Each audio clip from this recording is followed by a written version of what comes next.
आज के वीडियो में हम बात करेंगे लैम्बर्ट्स बियर्स लॉ क्या होता है, उसको समझने की जो है वो कोशिश करेंगे कि what is Lambert's bears law. पहले मैं आपको गारंटी देता हूं कि जब तक ये वीडियो खत्म होगा तो आपको पूरा लैम्बर्ट बियर्स लॉ जो है स्पेक्ट्रोस्कोपी में जो यूज किया जाता है वो समझ में आ जाएगा। आपको वीडियो जो है वो पूरा देखना है, अच्छी तरीके से समझ में आएगा। देखिए, सबसे पहले मैं आपको लैम्बर्ट्स बियर्स लॉ बताता हूँ, फिर हम उसको ब्रेक करके जो है वो अच्छे अच्छे पार्ट में ब्रेक करूंगा और आपको समझाऊंगा। Lambert's Beers law क्या है? When a beam of monochromatic light is passes through the homogeneous medium, the intensity of transmitted light decreases exponentially as the concentration of medium increases. अब देखिए, अब मैं आपको ये जो है वो अच्छी तरीके से समझाने की कोशिश करूंगा। सबसे पहले मैं जो डेफिनेशन है इसका छोटा पार्ट लिखता हूं ताकि आपको समझ में आएगा। देखिए, when a beam of monochromatic radiation या फिर लाइट, ठीक है, यहां तक समझ। When a beam of monochromatic light, यानी जब भी मोनोक्रोमैटिक लाइट यहां पे यूज हो रहा है मोनोक्रोमैटिक लाइट। अब मोनोक्रोमैटिक लाइट का मीनिंग क्या होता है? जो एक वेवलेंथ का है, एक कलर का है, उसको हम बोलते हैं मोनोक्रोमैटिक लाइट। यानी जब भी मोनोक्रोमैटिक लाइट, अब मोनोक्रोमैटिक लाइट यहां तक समझ में आ गया। When a beam of monochromatic light यानी हम यूज यहां पे कर रहे हैं मोनोक्रोमैटिक लाइट। अब मोनोक्रोमैटिक लाइट के साथ क्या होता है उसको समझते हैं। When a beam of monochromatic light is passes through homogeneous medium, ठीक है, ये होमोजीनियस मीडियम है।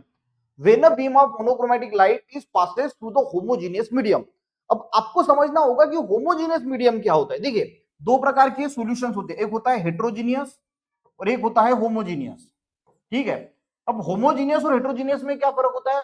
जैसे हमने मान के चलो कि ये पानी है इसके अंदर और इसमें मैंने सॉल्ट डाल दिया या शुगर डाल दी, तो ये पूरी तरीके से जो वो घुल जाएगा और यहाँ का कॉन्सेंट्रेशन, यहाँ का कॉन्सेंट्रेशन, यहाँ का कॉन्सेंट्रेशन शुगर सॉल्यूशन का या सॉल्ट सॉल्यूशन का सेम रहेगा। उसको हम बोलते हैं होमोजीनियस सॉल्यूशन। ये सिर्फ लॉ जो है वो होमोजीनियस सॉल्यूशन के लिए अप्लाई होता है।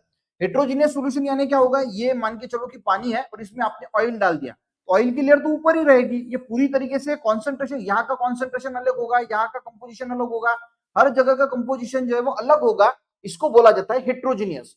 तो ये लॉ क्या बोल रहा है कि when a beam of monochromatic light is passes through the homogeneous medium, जब भी मोनोक्रोमैटिक लाइट जो है वो होमोजीनियस मीडियम से जो है वो जब पास होती है, आपको यहां तक क्लियर हो गया कि when a beam of monochromatic light is passes through the homogeneous medium.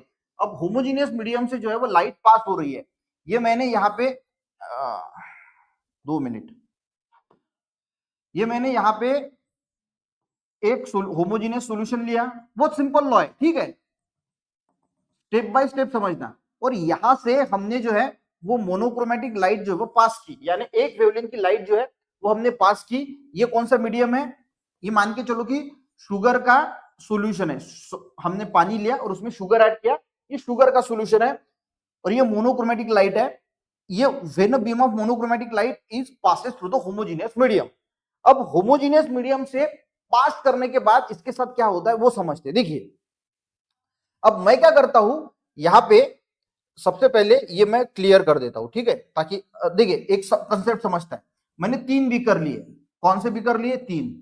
ये वाला एक बीकर लिया, ये दूसरा बीकर लिया और ये तीसरा। अब ये 3 एग्जांपल से मैं आपको समझाने की कोशिश करूंगा। हम शुगर सॉल्यूशन लेंगे, लास्ट तक बने रहना बच्चों। पूरा लॉ अगर समझ में नहीं आया ना, एक डिसलाइक मार के चले जाना, लॉ समझ में आ जाएगा। देखिए, ये 100 ml पानी है, ये भी 100 ml पानी है और ये भी 100 ml पानी है। तीनों के तीनों बीकर में हमने 100 ml पानी लिया। अब इसमें मैंने 2 ग्राम शुगर ऐड की, इसमें 4 ग्राम शुगर ऐड की और इसमें 8 ग्राम शुगर ऐड की। कितना किया? इसमें 2 ग्राम शुगर ऐड किया, इसमें 4 ग्राम शुगर ऐड किया और इसमें 8 ग्राम शुगर ऐड किया। यहां तक आपको समझ में आ गया कि हर इसमें हमने कॉन्सेंट्रेशन जो है बढ़ाया। यानी ये थोड़ा कम कॉन्सेंट्रेटेड यानी शुगर कॉन्सेंट्रेटेड था, ये थोड़ा ज्यादा है और ये इससे भी ज्यादा है। ये समझ में आ गया। अब इसमें 2 ग्राम शुगर है, 4 ग्राम शुगर है और 8 ग्राम शुगर है, यानी हर बीकर में हमने कॉन्सेंट्रेशन जो है बढ़ाया। अब लॉ क्या बोलता है? अब देखो, when a beam of monochromatic light is passes through the homogeneous medium, the intensity of transmitted light, अब यहां तक हो गया। When a beam of monochromatic light यहां तक हमने लिखा था is passes through the homogeneous medium, the intensity of transmitted light. अब जो ट्रांसमिट हो रहा है यानी जो लाइट, देखो यहां से जो लाइट पास हो रहा है, तो ये जो लाइट है यहां से पास होगा, ठीक है, इसको बोला जाएगा ट्रांसमिटेड लाइट। इसको अच्छी तरीके से समझना बच्चों, ये मोनोक्रोमेटिक लाइट इस सॉल्यूशन से पास हो रहा है और ये यहां से ट्रांसमिट हो रहा है। क्लियर है? अब ये क्या बोल रहा है, the intensity of transmitted light, अब यहां पे आपको समझ में आएगा, intensity of transmitted light decreases exponentially as the concentration of medium increases। अब इसको समझना अच्छे तरीके से।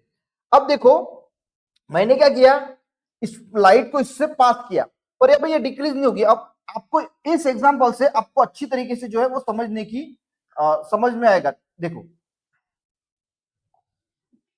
मैं इसको पॉज देता हूं। अब देखिए ये हमारे पास बीकर है, हमने इस बीकर से भी जो है, हमने ये जो बीकर है यहां से मोनोक्रोमेटिक लाइट ट्रांसमिट की, इस बीकर से इस ये भी मोनोक्रोमेटिक लाइट ट्रांसमिट की और इस बीकर से ये भी मोनोक्रोमेटिक लाइट जो है ट्रांसफर की।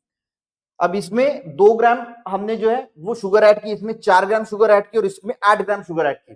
तो यहाँ पे सॉल्यूशन की जो इंटेंसिटी है वो इंक्रीज हो रही है, यानी सॉल्यूशन का जो कॉन्सेंट्रेशन है वो इंक्रीज हो रहा है। ये 2 ग्राम वाला सॉल्यूशन था, ये 4 ग्राम वाला सॉल्यूशन है, ये 8 ग्राम वाला सॉल्यूशन है। इसको समझना, ये 2 ग्राम वाला सॉल्यूशन है, ये 4 ग्राम वाला है 8 ग्राम।